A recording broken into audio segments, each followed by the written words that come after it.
Hi, my name is Dawn, and I live in this box truck while I'm building it out into a tiny home. It's going to get a paint job and a couple more windows, and it already has solar and roof vents and stuff like that. And it's a tough job.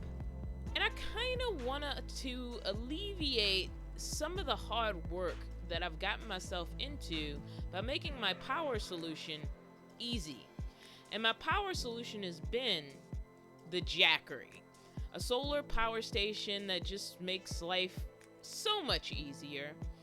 My main power source for the box truck right now, while I'm living out of it and building it, is the Jackery 1000. It runs my fridge, my freezer, and is the primary station that I use for most of my charging needs. But I also have a smaller Jackery 300, which I often grab and run outside with and throw on my 100 watt Jackery solar panel. But as much as I love my Jackery setup, sometimes I do need to supplement my power and I don't have access to shore power. That's where my propane comes in. That's right, propane to charge a Jackery. Sounds crazy, I know, but there's a middleman involved, my propane generator. And when the sun just isn't out there and can't supplement my power, I needed something. Decided to pass on gas since I was already using propane for so many other systems. So I thought, let's apply it to extra power as well. And in this video, I'm going to talk about the systems that I'm going to set up with propane in my tiny house build and why. It's not only a little bit cold, it's terribly windy out there. So I figured I'm gonna have to shoot this video in the doors of my home where I don't have to worry about the wind ruining my sound quality, unfortunately. And my microphone's just not dependable, so I don't want to spend a long time shooting this video only to not be able to use the audio. So we're gonna do this, unfortunately, in here. But it was pretty cool using my back porch for the first time. As a porch, anyway. So completely off subject, before we really dig into propane, I have a little metal bench that I use as a workbench. It's for working. I use it for all kinds of things. Sometimes it gives you a few inches to get a little bit higher. It's a fairly flexible sort of workbench. And it was pretty nice little bench to put out on the little porch area while I was out there having some tea. And Mickey just joined us, by the way. There he is. Say hi, Mickey. But it was a really cool little thing to just have to sit on while I was back there. So I may keep that, maybe put some sort of cushion on it or something, or maybe not, maybe some sort of removable cushion, because I like to be able to use it as a workbench when I need it as a workbench. But it is a sittable thing and it folds open and closed, so I can store it really, really easily. So today we're going to be talking about propane and my plans for propane that I'm using it for cooking, first of all. I'm definitely going to be using it for heating. What? Dawn, you're not getting a diesel heater? And I'm using propane for backup power. Let's talk about cooking. And one of the things I knew I was going to use propane for was cooking. So why not an induction cooktop? Because it uses electricity. And you might be like, but Dawn, you just talked about that awesome Jackery power station that is so awesome and amazing. You can't run an induction cooktop. And here's the thing. If you are off-grid, if you cannot use electricity, if the option is there, you're going to be better off. Now, I love that I have solar. I love that solar exists. I love that we have so much access to solar to create our own electricity. But solar is not magic. Not by any stretch of imagination. It has limitations. There are overcast days. There are days where you're just not going to be getting a lot of sun, as much sun. As the seasons change, your sunlight will change, and so how much that panel is getting sun is going to matter. If you do have permanently mounted panels like I do, they're permanently mounted, so where you park is going to affect how much sun they get. And that's not only like, let me shift like 2 spaces over so that I'm in more sunlight, it's also that I am in this location in this state, and you can only get somewhere else in so much time. Like you can't like phase into a place that has better sunlight. If you're in, Kansas, you can't transport yourself to Southern California. I'm not in Southern California, I'm in Northern California, but you can't transport yourself to Southern California or Arizona or someplace that would have bright sunlight. You are where you are, and that's going to determine how much electricity your panels are actually bringing in. If you're traveling and you want to see places, your conditions are going to be under constant change. So a solar system that was working great when you started and left home under the conditions you set it may not consistently have that as you get to your other locations. Basically, it's much better if you're not overtaxing that system, so you always have some extra, even if you have a really nice one. Now, some people are very nervous about propane, and so that's why they would not go for propane cooking, and they try to avoid it as much as possible. And to each their own. Everybody make your own choice. And if you already have propane, why not find multiple applications for it? Now, I myself have committed to getting an actual tank. I want to avoid using these as much as possible. They're getting on my nerves. The only reason to really use them is space. There are ways to transfer from a big tank to a small tank, but the only reason to do that, again, is space. If the space and arrangement of your camper van does not accommodate a 20-pound tank or an underbody tank or something like that, something bigger, that's the only reason to use these. If you're living full-time, you're going to be going through these like water. So unless it's a space thing, I don't see a good reason to continue using these when you could just get a 20-pound tank that you can exchange, or if you're not exchanging it, get it filled. And if you have an underbody tank or a large tank on your camper van, then you can get those filled at fill stations. And that's just going to last you longer. It's probably good to have a couple of these rolling around as a backup in case of emergency, whatever. But if you can avoid 100% dependent on toss away propane cans, it's probably a good thing for the environment. I mean, like, if you can at least get the 20-pound tank, those are refillable or exchangeable, and so at least if you're exchanging them, they're going to get refilled and reused again, as opposed to these that are just going to end up in a landfill. So I am trying to get away from these and into the 20-pound tank. In fact, I bought my first one from U-Haul because I wanted it to run my generator while I was doing some work on the box truck. But I knew I was going to use propane for cooking, so then it became, how many systems can I apply propane to that will just make life easier? And so that came the second thing that I wanted to apply propane to, and that's heating. I really did consider a diesel heater. I looked into it, but I was like, then I'm going to have to worry about gas because my truck is gas. It'd be different if my truck was diesel. Then maybe I would have considered a diesel heater, but I didn't want to add diesel too because it just adds another task, another fuel that I have to carry and supply and fill up. And so the diesel heater wasn't really appealing to me because I don't have a diesel truck. And so now I would have to get gasoline, diesel, and propane. And I was like, I don't want to deal with all of that. When going back to Our Way to Rome, when I saw that their bus, diesel heaters seem to be the default. Like, people are like, get a diesel heater. And they act like there's no choice in the matter, as if there aren't other heating options.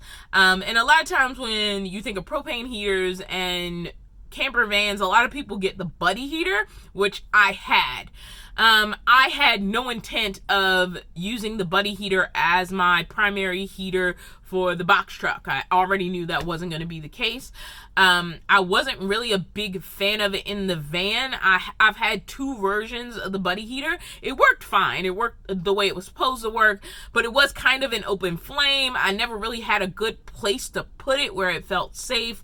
I was nervous about running it overnight because of the open flame, more so than the propane, because I've I've always had some sort of CO2 detector in my vehicle. So between the smell of propane, which manufacturers put there intentionally, like that smell is intentional to kind of trigger your brain to investigate possible leaks, in addition to like the smell and the detector, if I was awake and aware, I was pretty sure I would discover a propane leak pretty quickly. But one of the things that were discouraging about it was the open flame, especially once I had the cat. Once I had the cat, I didn't really like the idea of just having that out and flaming while the cat was around. It would have been very easy for him to burn himself. It was easy, I mean, in my clumsiness in small space, especially navigating around the cat, to kick over. So I found myself hardly to never using it. In the camper van, I would rather layer up. Like I would just layer up and have warm blankets because that was more effective and felt safer than having this, open flame unit. That being said, I am looking into propane furnace options that people are using in camper vans. There's also a thing called a Propex heater, which basically works like the S-bars and the Chinese diesel heaters, except it runs off propane. But it seems to be a UK product mostly, not something that's very popular or much used in the United States. It's also rather expensive. So I'm really interested in what Our Way to Rome is using in their bus. It is a propane-based furnace type heater, it looks like. And so I'm looking into that. I'm looking into some other options, but I plan to use propane for my heating source because I'm already using it for cooking, and there are cleaner sources than the buddy heater. There's a way to have dry heat systems via a propane heater. And I know like one of the big concerns with the buddy heater specifically is like condensation problems and things like that. And that's why a lot of people tend to not want to use them or deal with them.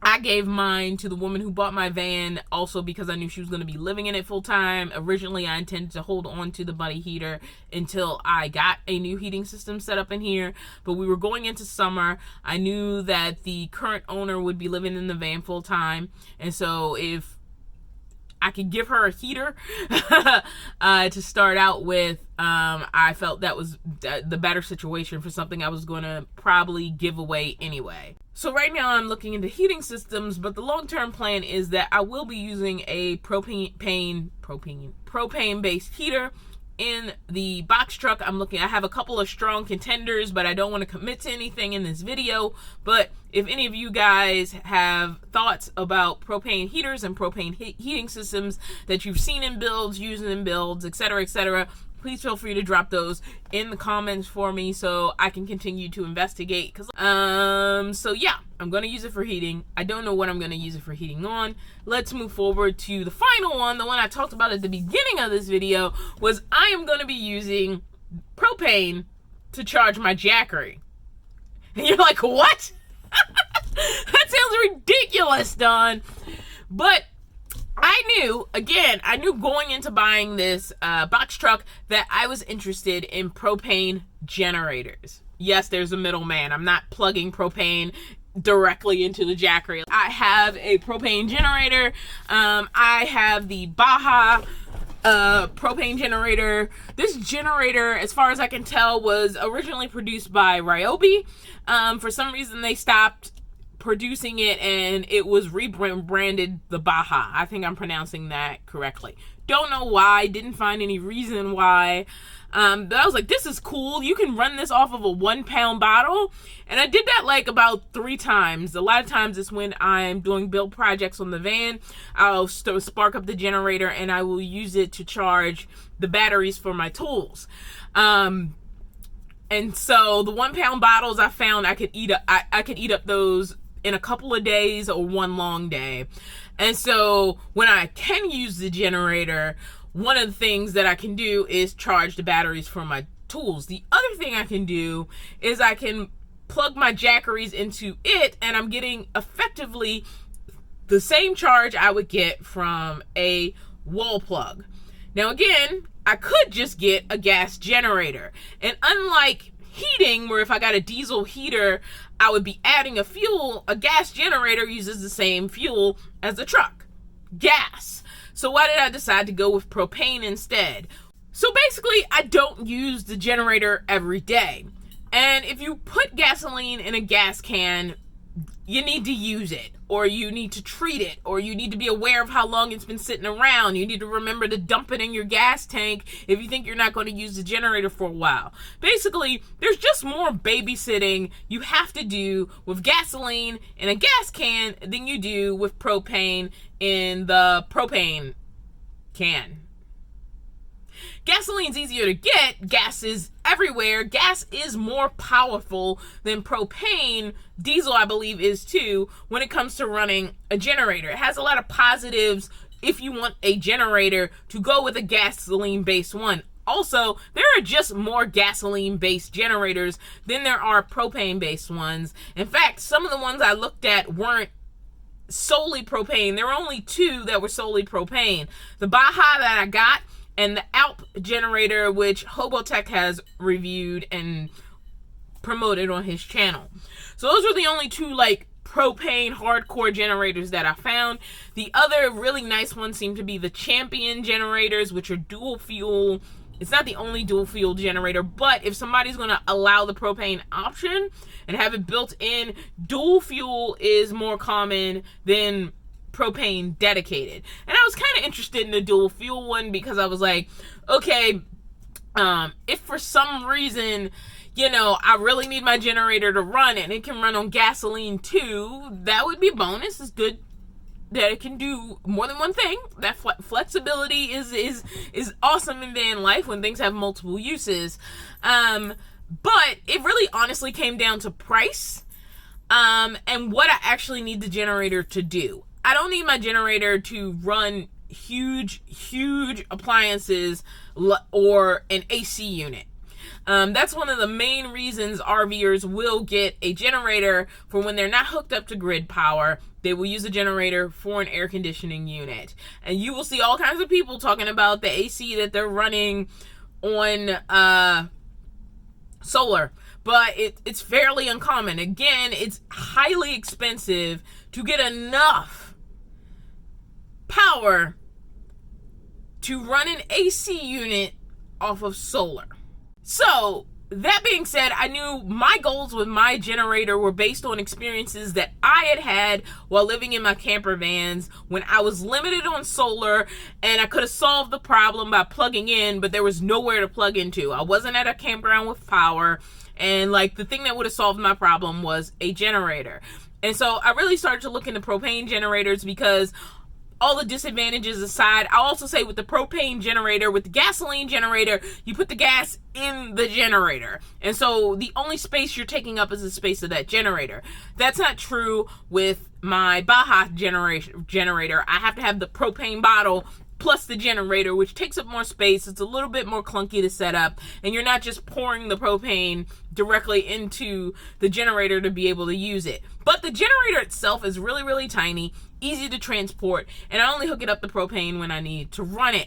So it's easy to store when it's not hooked up to propane, and like I said, I can stick a 1-pound bottle on it, and it's not going to take up that much space. I don't know if the Alp generator can also run on the 1-pound bottles. It probably can. And I don't know about the dual fuel generators. I don't know if they have to go. I mean, obviously there's converters out there, but I don't know if it's built to handle a 1-pound bottle as easily as it could handle a 20-pound tank or bigger. So all those things being said, propane does have better emissions than the gas variant. The propane is easier to store and carry. If I had it probably won't happen, but if I had a propane bottle sitting around for a year that I never used with the generator, and then I pulled out that bottle and popped it on the generator, it would be fine. I could not do that with gasoline. With gasoline, I would have to be very aware. So really, the only thing I have to be aware of with that generator is to check the oil. And I would have to do that with any kind of generator. There would be some system checks and things like that. So there's not a lot of major things I have to worry about relying on a propane generator in comparison to a gasoline generator in my mind. It's fuel I'm already using. It's fuel I'm going to be using constantly. So it's a fuel that already exists, and it's a fuel I don't have to monitor if I don't use it. Unlike the gas, which it'd be different if like I had a gas generator that was tapped into my gas line in the actual box truck, but that's not the case. I would have the gasoline outside of the box truck in some sort of containment unit, and then if I didn't use it to pour it into the generator, the gas generator, I would have to be aware of that. So the gas generator didn't appeal to me. People who have watched this channel for a while know I actually bought a generator at one point and returned it. It was a gas-based generator. But even then, I was thinking a lot about propane generators and doing a lot of research and wondering what my options were. I was leaning towards the Alp, and then I leaned away from it. And ultimately, I ended up getting the Baja because I found it for a decent price. They are very overpriced when you find them. Some of them are priced at like $400 or $500, and at that point, it's only 700 running watts and 900 starting watts. So it's not worth it. There's better places you can invest $500 and have a propane-based generator, but I found it for less than $300, and so I went ahead and bought it, and for now, it's working great. But if it ever failed on me, I think I would be still leaning towards the Champion dual fuel generator as the replacement option. But I have it now. As long as this runs, I'm going to roll with it. So literally, I plan on, well, currently I'm already using propane for cooking, and I'm using propane as backup power. So my propane is actually charging a Jackery. I have had propane charge a Jackery with a middleman involved, but you get what I'm saying. And I totally plan to use it for heat. I've been using it for heat anyway, and I haven't had any major problems that made me bothered with using it for heat. Propane and gas I consider sort of my default part of my life. My truck is gas, my propane is what I'm going to use to cook. So if I can find extra applications for those before I jump onto something that requires a new or different fuel, I always try to lean there. And then my other priority is if I can do it in a way that doesn't involve using my electricity, I should do it.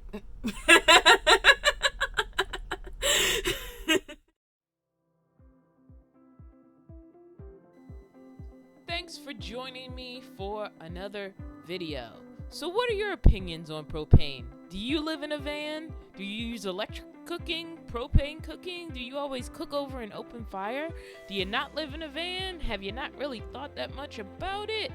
Are you just going to try to run everything off of solar? Do you just want a microwave in your van? Let me know in the comments below.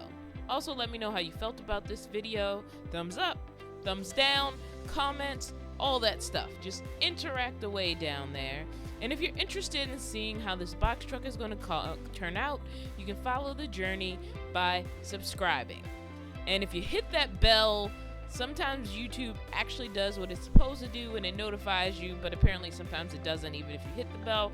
But you'll have a better chance of getting notified if you subscribe and hit the bell. And I hope you're interested in those two things. And if you're not, hey, what you gonna do? There's a lot of content out there these days. Thanks so much to my Patreon and YouTube membership support. You really do mean a lot to me. And I will see you guys in the next video.